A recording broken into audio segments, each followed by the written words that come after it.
when Photo España and the International Photography Center Alcobendas, I don't speak Spanish, unfortunately, asked me to do a workshop. It was a 3-day workshop, and I'm used to teaching longer workshops. So I sent an assignment ahead of time for the students to be able to prepare. And they could either start it ahead of time or do it while we had the class. And I'll describe what the assignment is to you and explain why I gave it. So I asked them to do 3 photographs. One is a self-portrait, simply a self-portrait, because it's a very hard thing to do. And you have to abandon all your inhibitions to do a self-portrait. And I simply can't do one, so it mystifies me. And it is difficult, so I thought I'd see what they could do if they were able to abandon their inhibitions and be able to take a picture of themselves. That's one. Then I asked them to take a picture of someone they knew. It could be either a photograph where the person that they know is aware that they're taking the picture, or it could be a candid photograph. And then I asked them to take a picture of someone they didn't know at all. Again, it could be a picture where they asked someone on the street or a stranger to stop and did a directed portrait of them, or it could be a caught moment, like a street shooter. Simply because, for me, it's always more difficult to take a photograph of someone I know than it is to take a photograph of someone I don't know. And I think it's a really interesting exercise to think about that. And also because it could involve street shooting, and street shooting is so difficult to do and so challenging that I thought I'd see if they could meet that challenge. And when they photograph someone they know, it would be meeting another challenge to take an intimate and personal photograph of someone they know. So I thought I could look at lots of different areas and levels that they might be able to approach in a short period of teaching a workshop. And after I looked at their work, I could then tell them what direction they perhaps needed to go in. I sent them a list of suggestions of things to think about while they were doing the assignment, and I'm going to read what those suggestions are, and I'll explain them to you, what they mean and why I gave them. One is to shoot an entire roll of film on the same person. The subject is static in the same place. The photographer moves around, so each frame is different. And the pictures should vary because of position of camera. That was really to get them to move while they're taking a photograph, and to experiment shooting different frames and framing differently, rather than just stand in one place and take a picture. It was also to try and get them to shoot more than just a couple of frames, to shoot several frames. I told them to show emotions. For example, take a photograph of someone or something that makes them feel sad, and take a photograph of something that's humorous. It's very hard to take a humorous photograph. So it's just to get them thinking about showing how to express their feelings with a camera. I told them to show their positive and negative feelings, also a way of showing them how to express themselves with their camera. To take a photograph of someone they like and of someone they dislike, to think about that. How do you show that with a camera? You know, photographs don't talk. So you have to be able to show that yourself. You have to show your feelings by the photographs you take with your camera, which is simply a machine.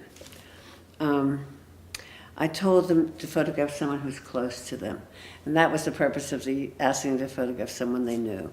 And a sibling, a roommate, a parent, a child, husband. I told them the photographs should be intimate. They should show their relationship with that person. And often when I'm teaching a workshop, and it's a longer workshop for 10 days, like in Oaxaca or in Iceland, I have my students photograph a single family. And that way they can know the family and have an intimate relationship with them. And the family or the person they're photographing is able to really relax with them and show them who they are and be less inhibited in front of a camera.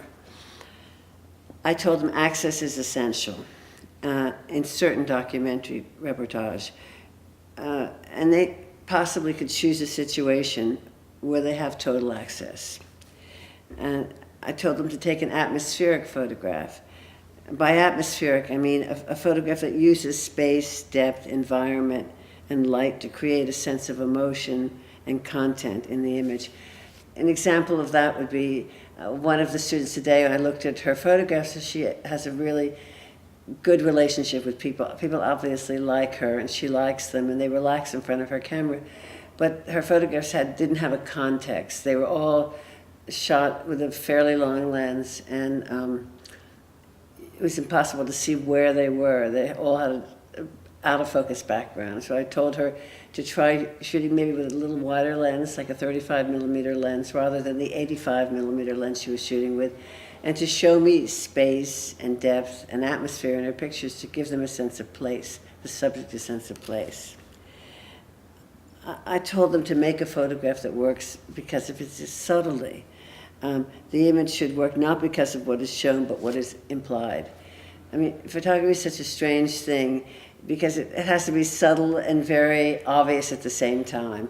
And it takes years to figure out what that means because I'm saying two opposite things, but finally you try and realize what it means. I'm not sure I even know what it means now, but I told them to take a photograph that works because of its subtlety.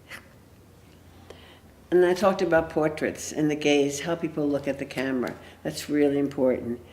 How people look at the photographer. Are they themselves, or do they seem uncomfortable in front of a camera? You can tell right away when you look at a portrait of someone and how the person is looking at the photographer into the camera, how the person feels. This is why often when people smile into the camera, it doesn't work, because a smile is almost a defense. If it's a real laugh or a smile, it can be great, but most often it's not. It's what parents tell their children to say cheese, which drives me crazy, and it never works. So I tell them to think about light and shadow, to take a picture where they use light and shadow to convey a mood. I told them to think about the unconventional frame. And to make a photograph in which your framing is completely different from the way that you normally frame, to try and use space and depth and graphics and use the edges of the frame. I told them, I already talked about the smile, but that's an important thing to think about. When someone smiles at you, it's often because they're uncomfortable in front of your camera. And that's basically, those were just things for them to think about when they did the exercise of 3 photographs. And by 3 photographs, I didn't mean just take 3 pictures. I meant to work for a significant period of time on each photograph, which I hope they do. We'll see tomorrow.